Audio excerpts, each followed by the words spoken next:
It was a busy Boxing Day holiday for police. One person is dead and 2 people are detained in hospital following incidents which took place within hours of each other. Fern Carey has the details. A single red rose and a patch of sand marked the spot on 3rd Street, The Grove, where 22-year-old Dino Saint was gunned down Wednesday night. Police say Saint and a 17-year-old male were walking around 10:30 last night when 2 men pulled up in a white Honda Accord and opened fire on them. One of the males exited this Honda Accord and approached the elder of the males that were walking, we believe, relieve him of some cash that he may have had on him, and then shot him multiple times about the body. The juvenile male that was also along with him, he's 17 years of age, ran and received a single gunshot wound to the leg. The incident is reportedly due to a long-standing feud between Saint and his attacker. Now police say those suspects did not get far as they were both captured in the Yellow Elder area a short while later and taken into custody. Roll thanked members of the public for their assistance. I'm extremely pleased with the help that we have been receiving from members of the public, and I just wish to thank members of the public for their continued support, cooperation, helping us to solve these murders. Meantime, a 37-year-old alleged armed robber who was shot during a robbery attempt last night is still fighting for his life in hospital. Police say the incident unfolded around 8:30 last night, moments after the manager of Mills Chinese restaurant on Wolf Road closed the store. He had closed the establishment and was going to his vehicle that was parked just on the western side of the building when he was accosted by a lone male with an object in his hand. This male demanded that he hand over the keys to his vehicle and his cash.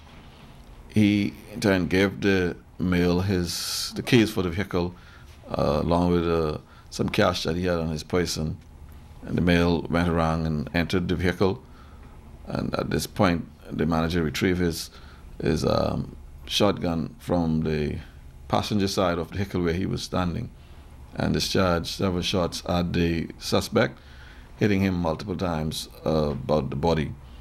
Police say the robber ran and was found nearby, suffering from gunshot wounds. He is detained in hospital in critical condition. Fern Carey, ZNS Network News. In other news tonight, State Minister for Investments Kailas Rolle is forecasting a positive economic outlook for 2013. Since taking office, Rolle has undertaken a number of projects to attract foreign investment while also focusing on the business community. Because there are a number of things that we've been working on over the past couple of months that we're going to see materialize. We're cautiously optimistic that we're going to begin to see some real traction in the economy next year. Well, the investment conference was primarily in the resort sector, and we attended and participated in there.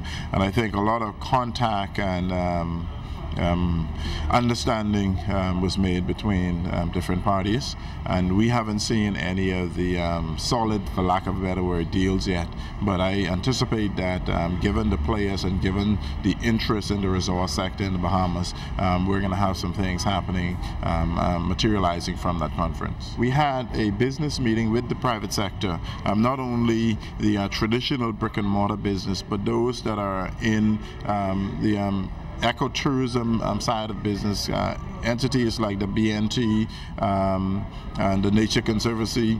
We're looking at trying to bring everybody under one umbrella, one philosophy, which will get the economy moving in the right direction. If you look at what the Bahamas National Trust does, there's a huge business component that largely goes untapped, and we're trying to formalize the approach to business development using our natural resources, our parks, and so on and so forth.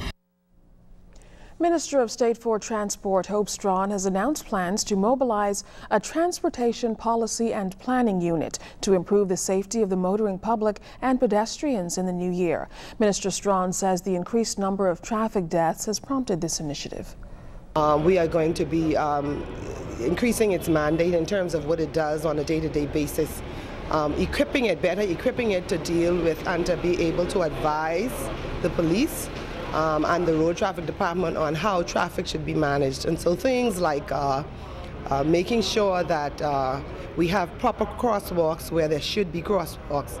Things like determining whether or not, parking areas where they should be designated. Ensuring that there are no situations with the actual design and engineering of the road.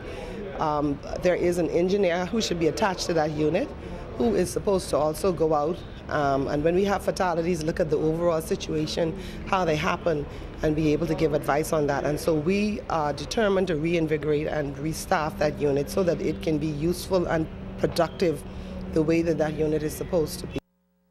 Now, Minister Strawn says the safety message will also be taken to another level within the nation's schools. During the first weeks and months of the 2013, we are going to be going into the schools, as many of the schools as possible, and also carrying our message of safety. And that will be done in conjunction with the Transportation Policy and Planning Unit and the Ministry of Transport and Aviation. We will also be partnering with the police. And so what you will hear over the course of the next several months is you will hear and see that we will be actively engaged in that. And we will also be taking that also into some of the major areas where persons are employed. A problem with the computer system at the Road Traffic Department has slowed up the processing of driver's licenses. The Ministry of Transport and Aviation is looking at how best it can correct the problems. Minister of State for Transportation Hope Strawn commented on the issue outside Cabinet today.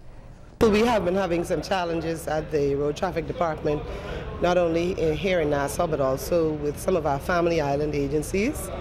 It is computer-generated problems, and it concerns not only the system, but also the age of the actual system. And so we're really going to be moving forward early next year to try to see if we can address that. Whether it would be looking comprehensively at whether the system is still workable and manageable, or whether in fact we would have to try to purchase a new system. We are going to be reviewing the entire system down at the Road Traffic Department to look to see how we can increase productivity, how we can secure better the actual revenue intake down at the department.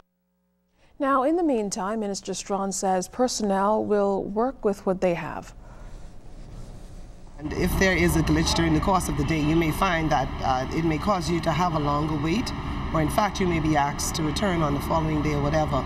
But we do have personnel on hand, IT persons who are actually there, and they're actually working with the system as we move along from day to day.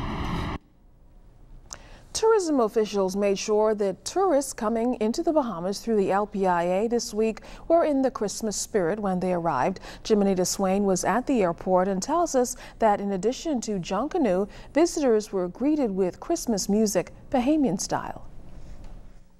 Visitors arriving at the Lyndon Pinley International Airport Christmas Day were greeted with a taste of Junkanoo and carolers as the Ministry of Tourism officials wanted to bring a taste of the season.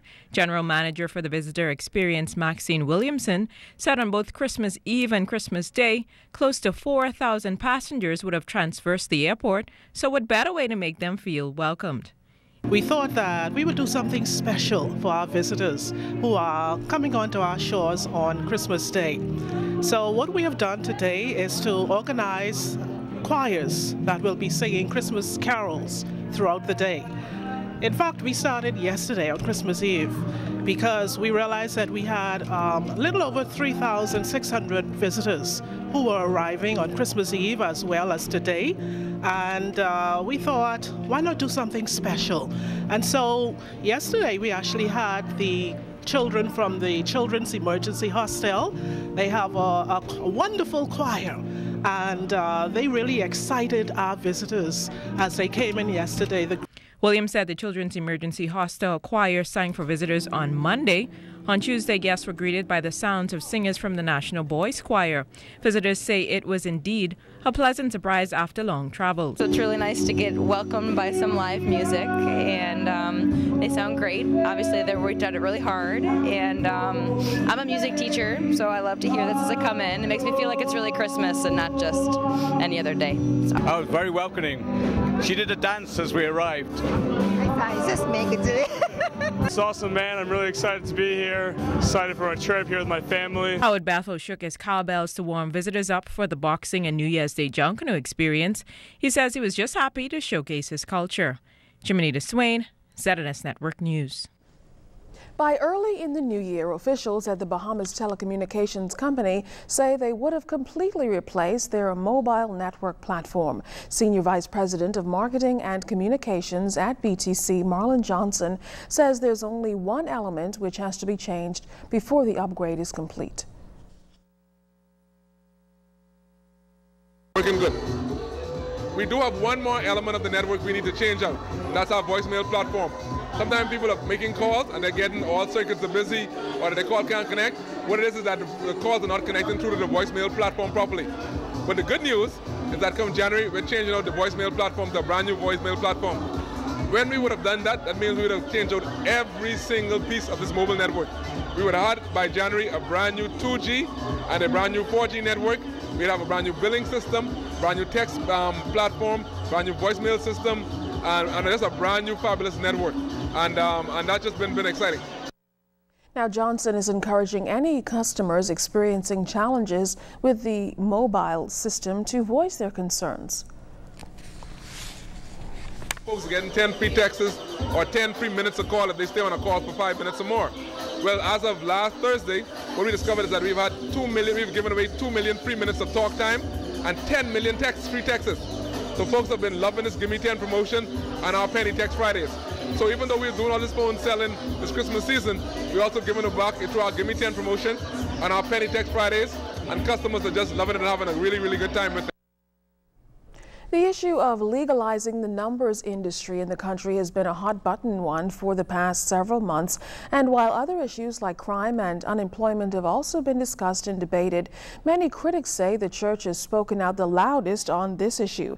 Bishop Walter Hanschel is on the defensive, however, saying that the pastors have always spoken up on social ills. See, this numbers business is all about money.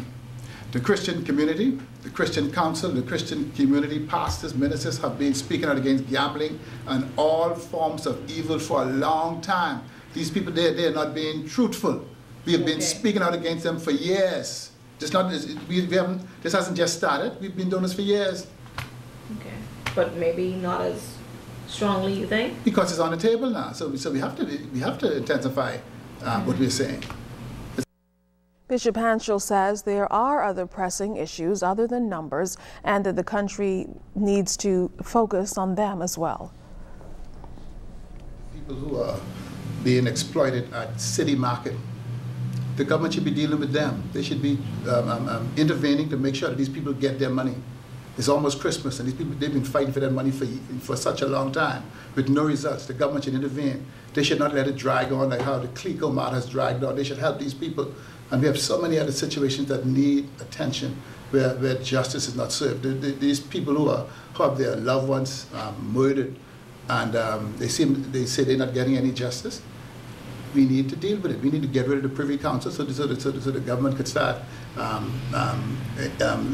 that we could resume and re-implement capital punishment so that we could bring these murders to an end. I am certain that if these criminals and these murderers know that they wouldn't be able to get by with murdering and killing innocent people, it'll stop, it'll reduce. And then if they're dealt with according to the law, you don't have to worry about those repeating that offense.